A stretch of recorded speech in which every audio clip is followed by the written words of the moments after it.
mengangkat itu, rafa'akallahu biha, Allah jaminkan, Allah pasti akan mengangkat derajat orang yang menjaga sholat, itu diangkat setinggi-tingginya.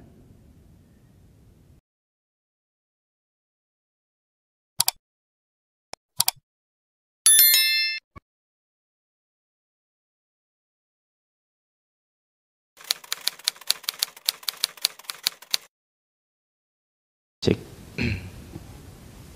A'udzubillahi minasyaitonirrajim. Bismillahirrahmanirrahim. Assalamualaikum warahmatullahi wabarakatuh. Alhamdulillah al-wahidil qahar. Alhamdulillah al-malikul jabbar.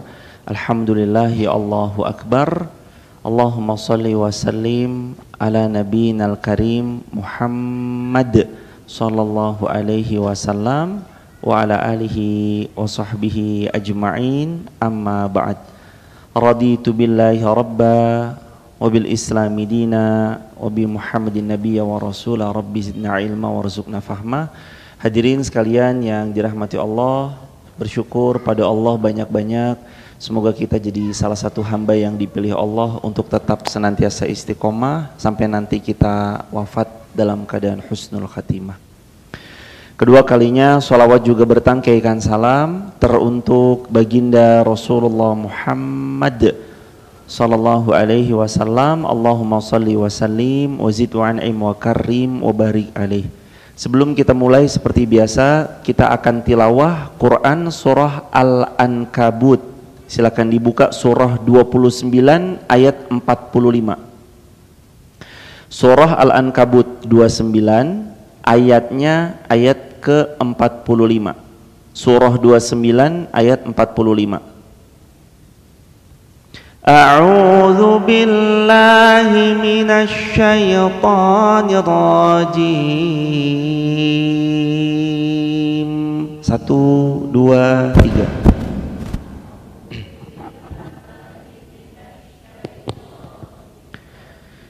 Bismillahirrahmanirrahim.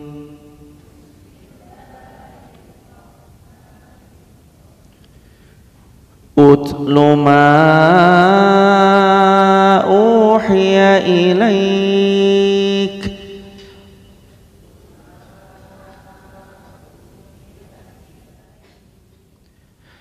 minal kitabi wa aqimis salah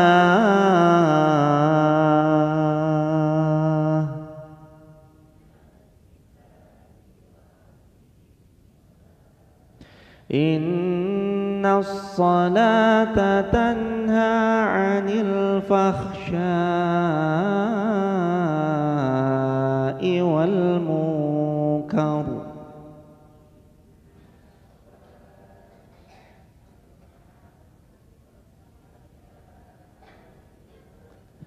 waladhikrullahi akbar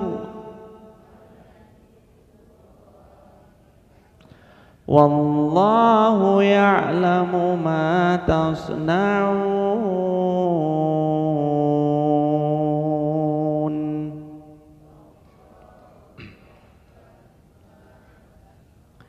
Allahumma arhamna bil Qur'an. Bacalah Al-Quran yang telah Allah wahyukan kepada hambanya Muhammad sallallahu alaihi wasallam. Wa aqimis shalah, dan tunaikanlah salat. Innas salata tanha 'anil fahsya'i wal munkar.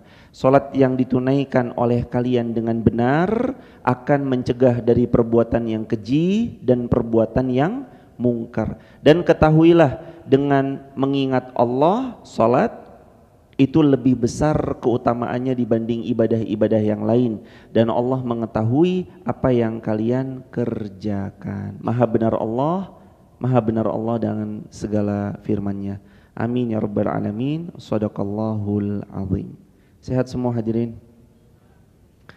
Hari ini kalau Allah izinkan kita mau bahas ini jemaah, tentang istimewanya sholat, tentang keutamaan sholat, tentang gimana sholat itu berdampak powerful buat hidupnya kita, terutama bicara tentang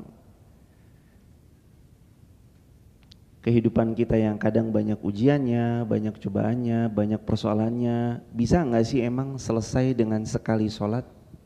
Sebenarnya jauh-jauh Nabi SAW sudah beritahu sama kita jemaah bahwa sholat itu diantaranya kata Nabi sumber cahaya. As-salatu nurun. Sholat itu kata Nabi riwayat Muslim nurun, cahaya untuk kalian yang menunaikan sholat. Orang kalau diberi cahaya sama dengan orang diberi guidance dalam hidupnya, dikasih petunjuk dalam setiap urusannya, diberi tahu mana yang mesti dia lakukan, mesti dia tunaikan, sehingga potensi miss bagi orang yang diberi cahaya terhadap jalan yang boleh jadi membuatnya tergelincir, terpelanting, terjatuh, terpleset, kalau dia diberi cahaya sorotan lampu yang tajam kuat tapi enggak menyilaukan, kemungkinan nih jalannya benar hadirin. As-salatu nurun kata Rasulullah. Salat itu sebenarnya cahaya, cahaya yang menyilaukan enggak sama sekali. Kalau makin menyilaukan kita bahaya. Tapi sebenarnya salat itu cahaya yang tidak menyilaukan tapi guidance.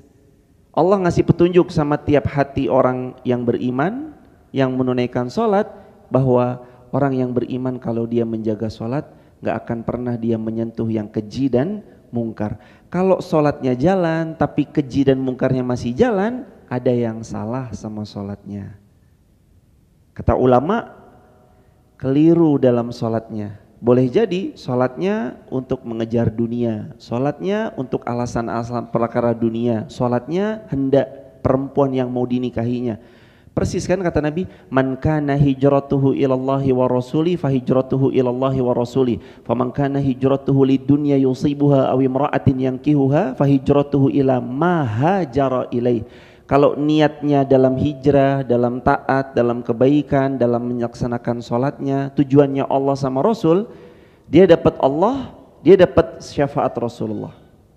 Tapi kalau tujuan sholatnya adalah lid dunya yusibuha, sholat supaya dapat perkara-perkara dunia, sholat supaya lebih manusia memandang pada dirinya sebagai orang alim semata tanpa pernah mau menyucikan batinnya, sholatnya cuma mendapat dunia yang dia niatkan, awim ra'atin atau perempuan yang kihuha, yang mau dia nikahi, maka sholatnya cuma dapat apa yang dia tuju, ilama hajara ilai. Pentingnya jamaah, sholatnya diluruskan, niatnya diluruskan. Kalau dalam bahasa Al-Quran Al-Baqarah ayat 207, ibtigha'a mardatillah, fokusnya mencari ridhonya Allah, fokus ridhonya Allah. Kenapa kita harus memperbaiki sholat? Karena tema kita kan me time-nya kita malam ini itu, dalam me time ini kita mau memperbaiki hidup, salah satu wasilahnya adalah memperbaiki sholat. Wasilah memperbaiki hidup, memperbaiki sholat. Sebenarnya kalimat Umar bin Khattab dalam kitab Ashabur Rasul jilid yang pertama di bab yang kedua jadi wasilah kajian malam ini. Apa kata Sayyidina Umar? Sesiapa yang menjaga sholatnya, Allah pun akan menjaga dirinya. Tapi sesiapa yang melepas sholatnya, Allah pun melepaskan perlindungannya dari hamba yang tidak mau menjaga sholatnya. Gimana enggak? Ikatan terkuat seorang hamba itu kan sholat. Jadi kalau hamba ini udah melepas ikatan terkuatnya sama Allah, Allah otomatis melepas juga perlindungan terbaiknya kepada seorang hamba. Bisa nanti hamba itu dapat callback dari Allah, tapi kan dia harus koneksinya kuat lagi ke Allah. Ini ada wifi di sini. Handphone ini semakin mendekat ke sumber sinyal makin kuat, tapi makin jauh makin loss sinyalnya. Kalau handphone ini ada di pojok sana, belum tentu sekuat handphone ini ada di depan wifi-nya. Semakin jauh, makin sering-sering loss sinyalnya. Seorang hamba sama Allah demikian dengan sholatnya. Makin dijaga sholatnya, ikatannya sama Allah makin kuat. Makin dilepas sholatnya, ikatannya sama Allah menghilang. Makanya kita perlu ngerti Apa sih sebenarnya yang membuat kita bisa diperbaiki hidupnya? Salat salah satu alasannya. Why? Kenapa? Karena nomor satu, yaqulu Nabi SAW, salatmu meninggikan derajatmu dan menghapus dosa-dosa. Nomor satu, salat meninggikan derajat, menghapus dosa. Yaqulu Nabi SAW, alaika bikathratis sujud. Kata Nabi, wahai umatku, ayo kalian perbanyak sujud. Bikathratis sujud. Ini makna bukan sekali dua kali kita sholat, bukan cuma yang wajib-wajib aja. Alaika, hendaknya atas kalian, bikathratis sujud. Ayo perbanyak sujudnya sama Allah. Minta, merengek, nangis, sujud lagi. Udah bangun, sujud lagi. Bangun, sujud lagi, sujud lagi, sujud lagi. Terus kata Nabi, fa innaka la tasjudullah sajdatan illa rafa'akallahu biha darajah. Karena tidak ada seorang hamba yang memperbanyak sujudnya illa kecuali rafa'akallahu biha. Allah akan mengangkat dia di tempat yang tinggi setinggi-tingginya biha, karena sholatnya. Hadirin, yang namanya mengangkat itu bukan begini. Bukan begini. Bukan pula begini. Mengangkat itu rafa'akallahu biha, Allah jaminkan, Allah pasti akan mengangkat derajat orang yang menjaga sholat, itu diangkat setinggi-tingginya. Kalau Irfan mengistilahkan mengangkat handphone, ini bukan mengangkat, ini bukan mengangkat, ini pun bukan, tapi begini tuh, diangkat setinggi-tingginya. Orang yang menjaga sholatnya Allah jaminkan. Kata Nabi SAW telah menyampaikan sabdanya berdasarkan wahyu dari Allah, rafa'akallahu biha. Kamu jaga sholatmu, Allah tinggikan derajatmu. Rafa'akallahu biha, ditinggiin derajatnya. Orang-orang yang sholat, hadirin mungkin bekerja, teman-teman hadirin seangkatan pun juga bekerja. Di waktu tahun yang sama, beda antara pekerja yang menjaga sholat sama pekerja yang abai terhadap sholatnya. Efek dalam karir di pekerjaannya akan berbeda jenjangnya. Yang jaga sholat lebih cemerlang, yang jaga sholat lebih naik, yang jaga sholat lebih powerful dalam impact di perusahaannya daripada yang meninggalkan sholat. Adik-adikku yang masih kuliah, baik di Indonesia ataupun di luar negeri, perbedaan antara teman-teman di kampus yang jaga sholat sama mahasiswa-mahasiswa yang abai terhadap sholatnya terasa cepat atau lambat.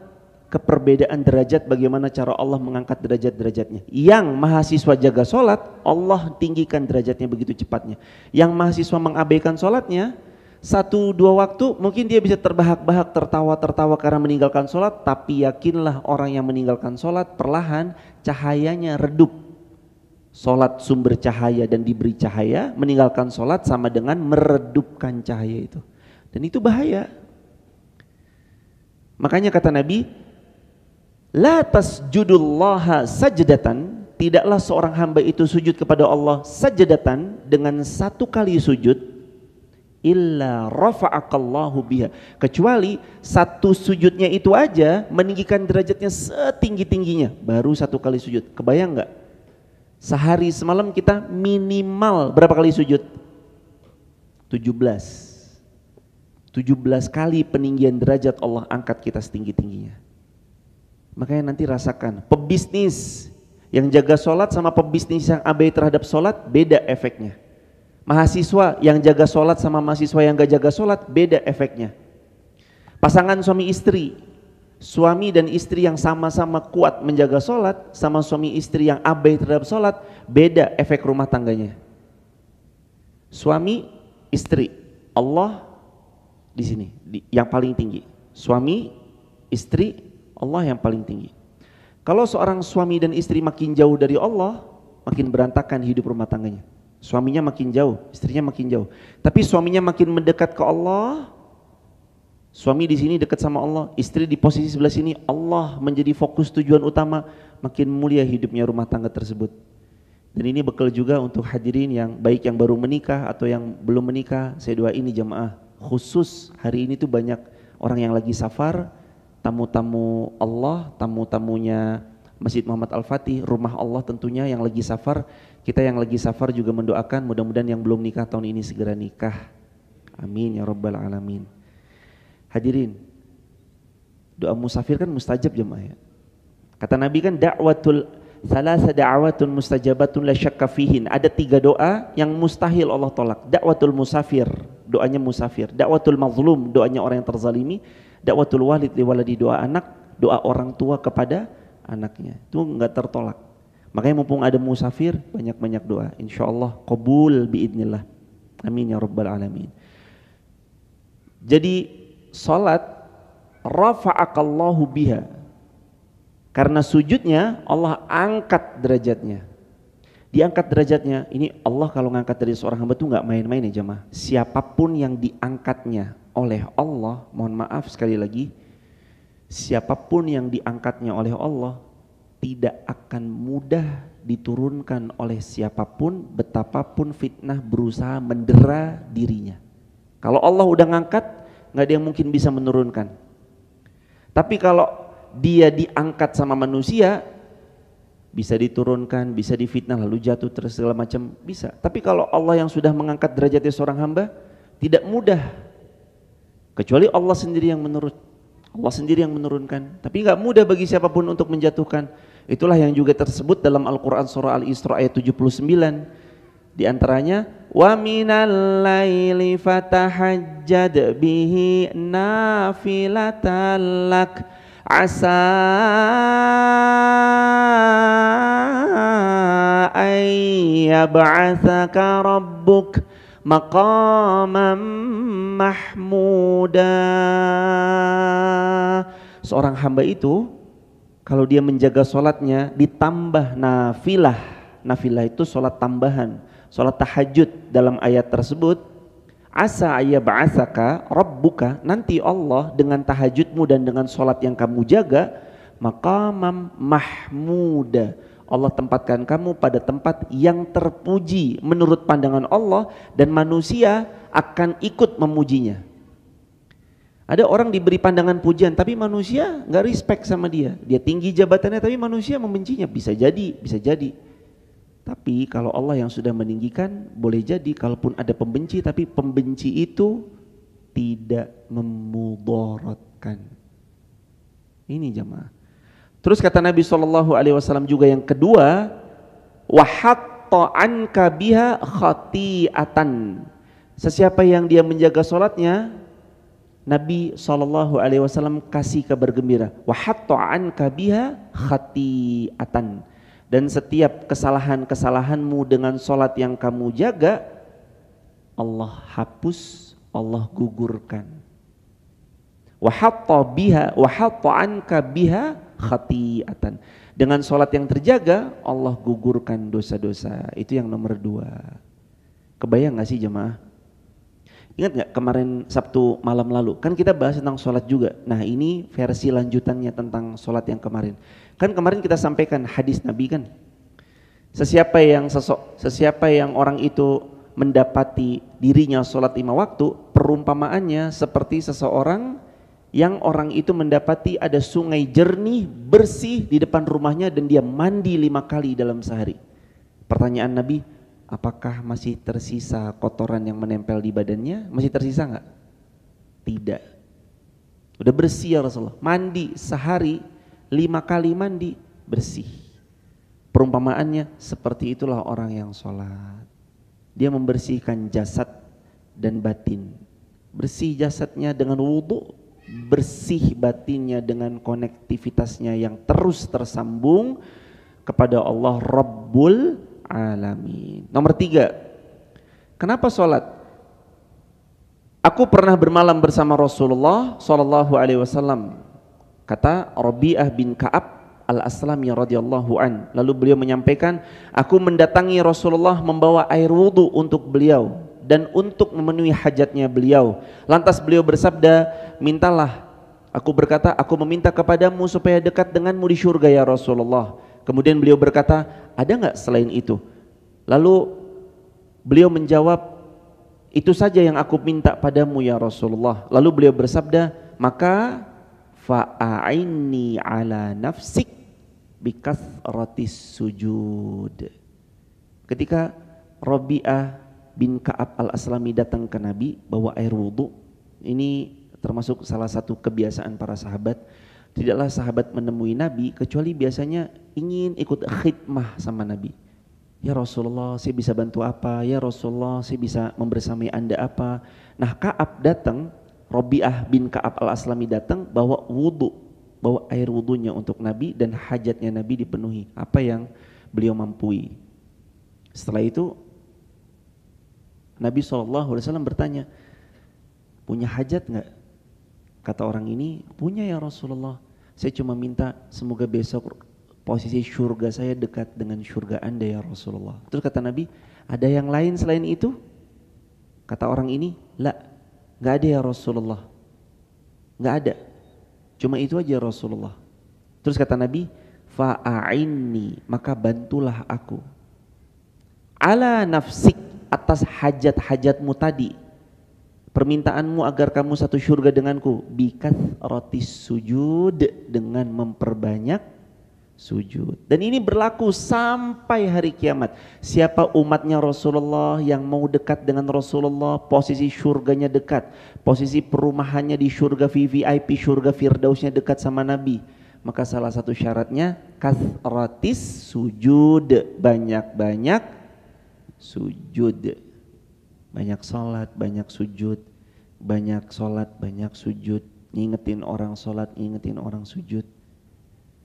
Dan ini jemaah istimewa hadirin, punya klaster di dunia, satu klaster sama orang top ternama aja, nama klaster kita wes ikut naik jemaah. Ibu tinggal di mana? Alhamdulillah Pak Ustadz, tetangga saya mah Cristiano Ronaldo. Bapak-bapak satu klaster sama CR, apa rasanya? Oh rumahnya di mana? Itu yang satu klaster sama CR. Langsung orang, wow, ini siapa orang ini kok bisa beli rumah di dekat rumahnya orang sepak bola nomor 1 hari ini? Orang langsung terbayang-bayang. Kebayang gak sih jemaah? Itu baru CR loh jemaah. Semoga Allah kasih hidayah, siapa tahu beliau masuk Islam. Ini gimana Anda satu klaster sama Rasulullah SAW? Kan sahabat itu bertanya, sebenarnya pertanyaan itu kata para ulama bukan untuk menguntungkan dirinya semata, tapi sahabat ketika bertanya, barokahnya bertanya. Sampai kiamat kita bisa mengamalkan apa yang sahabat tanya. Jadi sahabat tadi nanya itu bukan cuma barokahnya untuk beliau sendiri, barokahnya pertanyaan sahabat itu nyampe ke kita, nyampe ke umat nanti sampai hari kiamat. Siapa yang mau satu klaster sama Nabi, satu perumahan di surga Firdaus bareng Nabi, satu surga dekat posisi istana surganya dengan surganya Nabi. Di surga mah nggak ada klaster kali ya, bukan klaster namanya di surga, tapi istana jemaah. Orang yang paling miskin dalam hadis Muslim, masih ingat kami cerita Rasul bersabda, orang yang paling miskin dan paling terakhir masuk surga, Allah candai dia. Dia awalnya penghuni neraka, lalu dia minta, ya Rob keluarkan aku dari neraka, sungguh aku mohon ampun ya Rob. Dan dia dapat pertolongan salah satunya dari sahabat-sahabat solihnya. Ya Allah, itu sahabat saya dulunya ngaji bareng segala macam bersama, ya Allah mudah-mudahan dia bersamaku di surga ya Allah. Akhirnya ini yang terakhir masuk surga jemaah. Mantan penghuni neraka, minal juhannamiyin, dikeluarkan sama Allah, dihadapkan ke surga. Pertama, ya Allah terima kasih kami sudah keluar dari neraka, kami sudah tidak disiksa, terima kasih ya Allah, dan sekarang engkau hadapkan kami ke surga ya Allah. Kami tapi rasa-rasanya jangan cuma ngadep doang ya Allah, udah mumpung ngadep masukin sekalian ya Allah. Kata Allah, bukankah tadi kamu berjanji kamu minta keluar saja itu sudah cukup? Kenapa kamu sekarang meminta yang lebih? Allah candai dia. Akhirnya, ya Allah please, saya nggak apa-apa masuk surga walaupun di kadar atau di kasta yang paling rendah, yang penting saya masuk surga ya Allah. Janji ini terakhir untukmu ya permintaanmu. Iya ya Allah, ini permintaan terakhir dari saya. Akhirnya Allah kuasakan dia masuk surganya Allah. Dan tahu kata Nabi riwayat Muslim, dan untuk orang yang terakhir masuk surga, Allah berfirman padanya, masuk surga kamu, dapat kenikmatan dunia dan seisinya. Satu, dunia dan seisinya. 2 kali Nabi bilang dunia dan seisinya. 3 kali Nabi bilang dunia dan seisinya. 4 kali Nabi bilang dunia dan seisinya. 5 kali Nabi bersabda plus yang terakhir, dan untukmu 10 kali lipat dari yang tadi engkau diberi Allah atasnya. Berarti berapa dapat dia? 50 kali dunia dan seisinya. Itu orang yang paling apa? Paling miskin terakhir masuk surga tuh. Hadis Muslim. Waktu itu kita pernah khatamkan kitab Sahih Muslim di Masjid Fatimah Garung, 2 tahun mengkhatamkan kitab yang 4 jilid, diterjemahkan ke bahasa Indonesianya 4 jilid. Hadis Sahih Muslim, bayangin nggak jemaah? 50 dunia dan seisinya untuk orang yang paling miskin, paling terakhir masuk surga, paling miskin nih, nggak ada lagi masuk surga sesudah orang ini. Mudah-mudahan kita jangan yang terakhir ya jemaah. Insya Allah mudah-mudahan kita masuknya tanpa hisab, amin ya rabbal alamin. Terus kata Nabi SAW, aghaira zalik, ada nggak selain itu permintaanmu? Ini permintaan sahabat juga keren. Jadi hikmah yang pertama nih dari yang ini, hadis yang ini, dia bersamai apa yang Nabi inginkan dan butuhkan. Yang kedua, dia tidak punya keinginan kecuali cita-cita tertingginya tuh dekat istananya dengan istana di surganya Rasulullah SAW. Dan ini cita-cita yang mesti ada, tertancap dalam setiap hamba. Mesti, harus. Kalau jamaah pengen, ya Allah pengen punya rumah deh di Wonolelo dekat Masjid Muhammad Al-Fatih. Itu mah nanti nomor 117. Nomor satunya ingin masuk surga Firdaus, yang nomor duanya kalau bisa tetanggaan istananya sama Rasulullah Muhammad SAW. Lalu yang berikutnya ingin hidupnya tenang, sholatnya nyaman, tumakninah, keluarga sakinah mawaddah rahmah, anak keturunan salih salihah, terus begitu istiqomah sampai husnul khatimah. Itu permintaan-permintaan tuh. Nanti minta dunia, jam, mobil, rumah, motor, atau sebutlah handphone dan tertentu, itu nantilah, tambahan aja jemaah. Tapi yang paling diharapkan nih kayak seorang sahabat. Sahabat tuh kalau punya impian nggak muluk-muluk.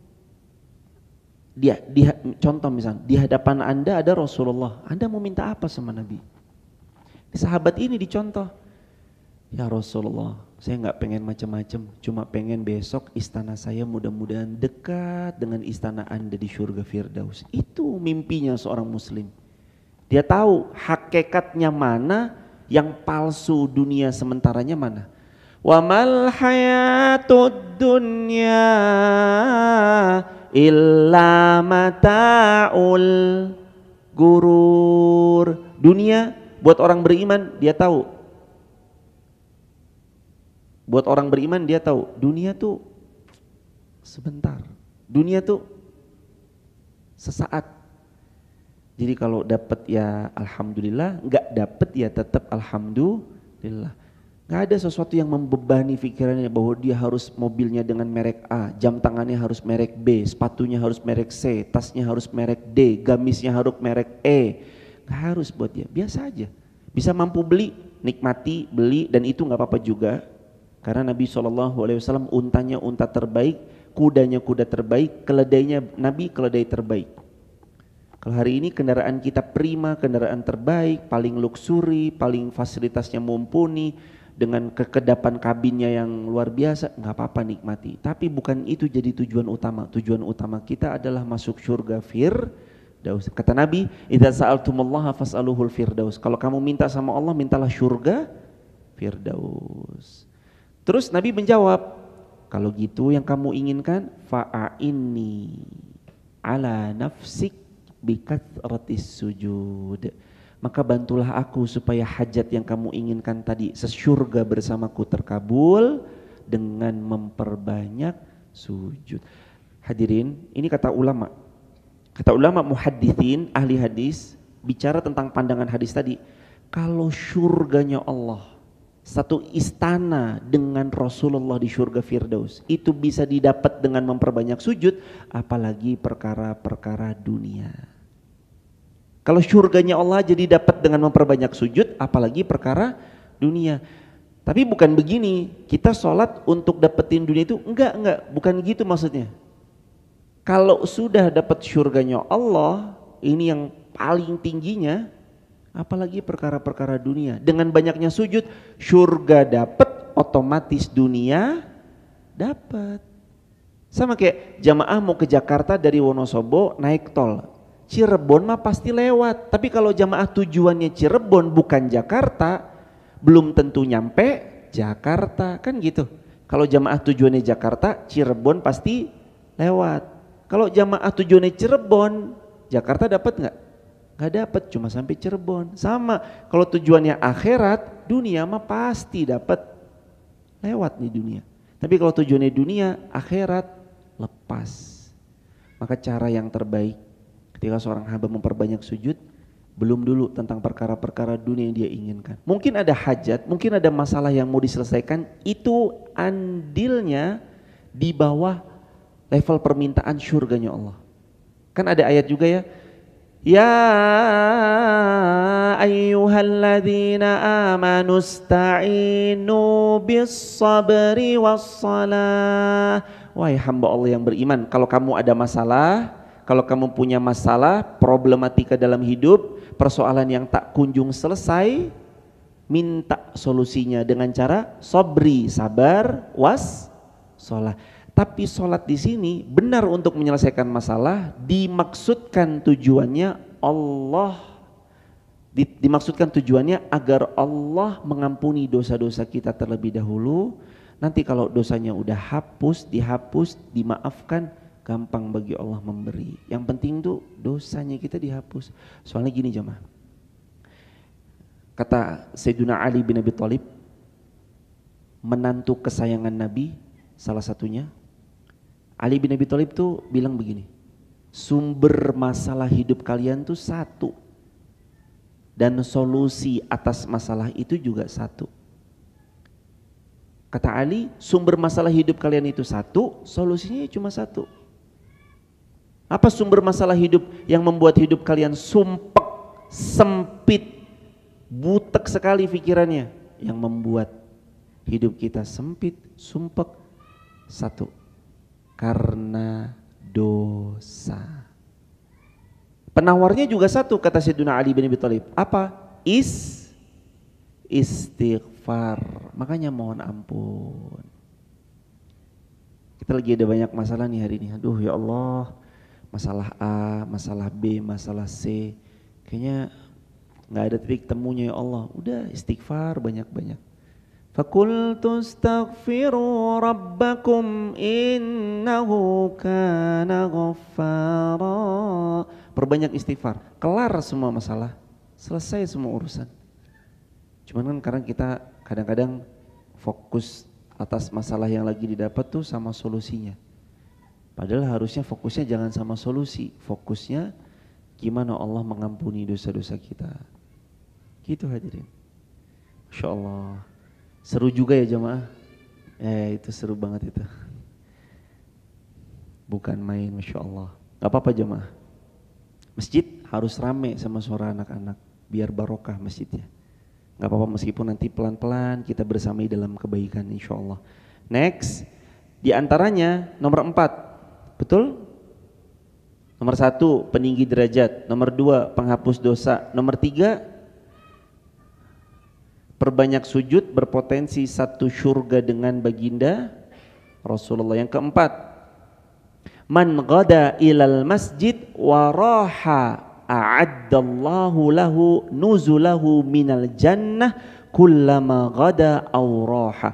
Barang siapa yang dia pergi ke masjid, saat dia ke masjid dia menjadi tamu ke masjid untuk mencari kebaikan, aw raha, atau berrah, istirahat, rah, tidur.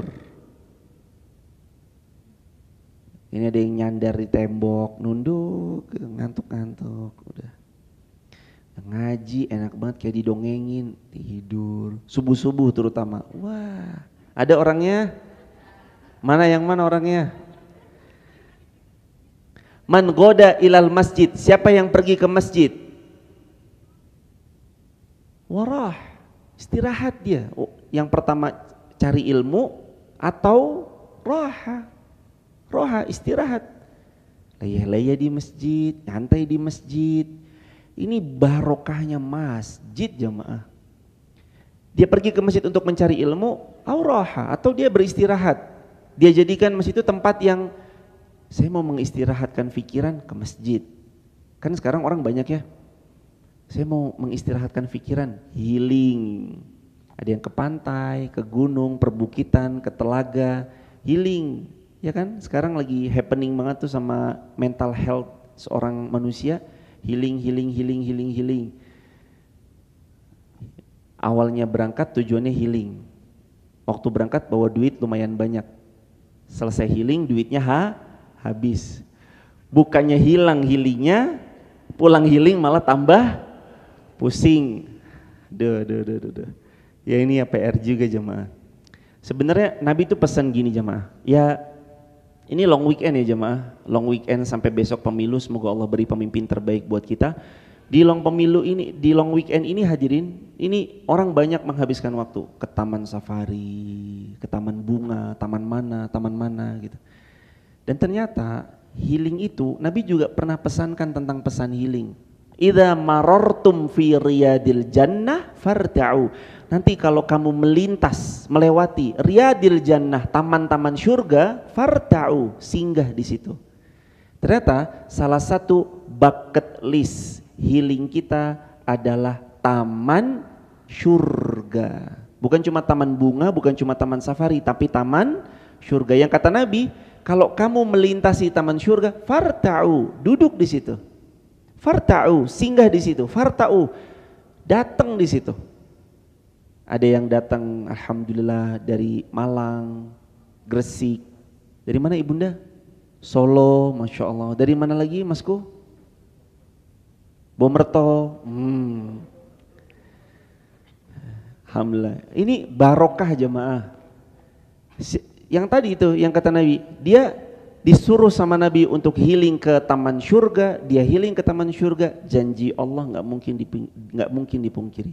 Siapa yang ke taman surga dimudahkan urusannya, jadi wasilah termaafkan dosa-dosanya, ditambah ilmunya, tenang hati jiwanya.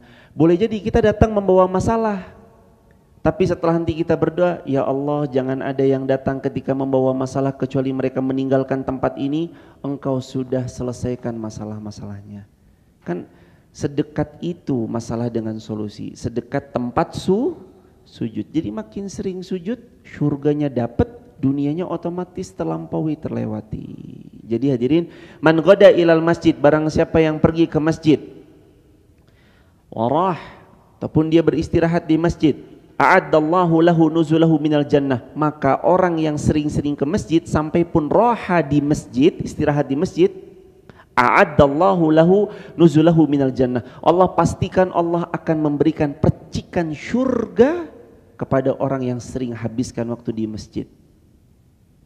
Allahu Akbar, Allahu Akbar. Alhamdulillah sudah masuk waktu Isya. Jadi hadirin, intinya nih yang nomor 4, jangan jauh-jauh dari masjid. Lagi galau ke masjid, bingung ini saya nggak ngerti harus ngapain, udah ke masjid aja jemaah, tenang, nyaman. Insyaallah mudah-mudahan kalau Allah izinkan kita mudah-mudahan dipilih oleh Allah menjadi hamba yang qalbun, hatinya mu'allaqatun bil masajid, selalu tergantung di masjid. Jangan jauh-jauh dari masjid, kemanapun perginya transitnya ke masjid.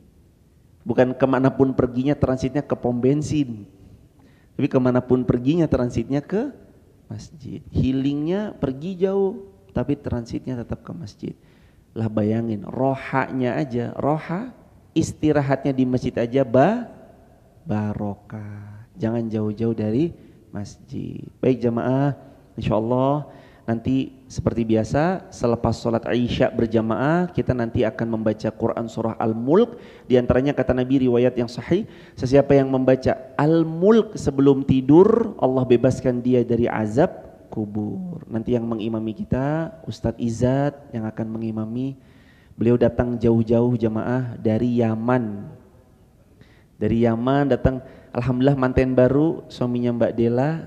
Masya Allah, mudah-mudahan sakinah mawaddah rahmah kita doakan, plus yang belum nikah, mudah-mudahan tahun ini segera menikah. Ya amin, semua belum nikah semua nih jemaah. Insya Allah segera menikah, yang belum menikah, amin insya Allah. Semangat insya Allah. orang baik biasanya jodohnya orang baik. Ya kan? Kok dapat jodohnya jauh? Karena kuliahnya jauh. Kuliahnya di Mesir, jodohnya orang di Yaman. Mungkin jamaah orang Wonosobo jodohnya orang Paris, Prancis. Orang Kedeling jodohnya orang Paris. Orang Seribit jodohnya orang Australia, kan nggak ada yang tahu jemaah. Ya jodoh kan kayak gitu, nggak ada yang tahu jodoh kita di mana. Tapi setelah menikah wajib bagi kita menimba ilmu. Dan ini harus ya, ini buat yang belum nikah nih penting nih. Kayak beliau, habis nikah jangan kena virus biren. Apa virus biren? Barabi ngajine. Ada yang begitu? Banyak. Jangan kena virus biren. Setelah rabi ngajine leren. Jadi habis nikah itu malah penting. Sebelum nikah ya butuh ilmu, habis nikah lebih banyak butuh ilmu. Begitu hadirin. Subhanakallahumma bihamdika asyhadu an la ilaha illa anta astaghfiruka wa natubu ilaih. Rabbana 'alaika tawakkalna wa ilaika anabna wa ilaikal masir. Ya Allah, ampunkan dosa-dosa kami, maafkan kesalahan kami, lapangkan dada kami untuk menerima yang hak adalah hak, yang batil adalah batil. Ya Allah, bantu kami, kelilingi kami, bersamailah kami dengan hamba-hamba utusan-Mu ya Allah, yang membuat kami bergabung dalam circle tersebut, membuat kami makin tambah solihnya. Bersama dengan circle tersebut menambah iman kami dan takwa kami kepada Engkau. Bergabung dengan circle tersebut membuat kami tidak jauh-jauh dari sunnahnya baginda Rasulullah SAW. Anugerahi kami ya Allah keluarga yang sakinah mawaddah warahmah, anak cucu yang salih salihah, keturunan yang kelak terus melangsungkan, melanjutkan, membersamai amal baik orang tuanya yang telah disemai dan ditanam oleh kedua orang tuanya.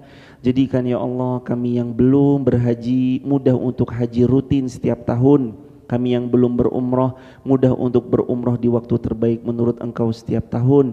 Dan izinkan kami semua ya Allah menjadi hamba yang imannya iman baja, imannya iman istiqomah. Wafatkan kami semua wafat husnul khatimah. Kabulkan semua hajat kami ya Allah. Rabbana atina fid dunya hasanah wa fil akhirati hasanah wa qina adzabannar. Alhamdulillahi rabbil alamin. Barakallahu fikum.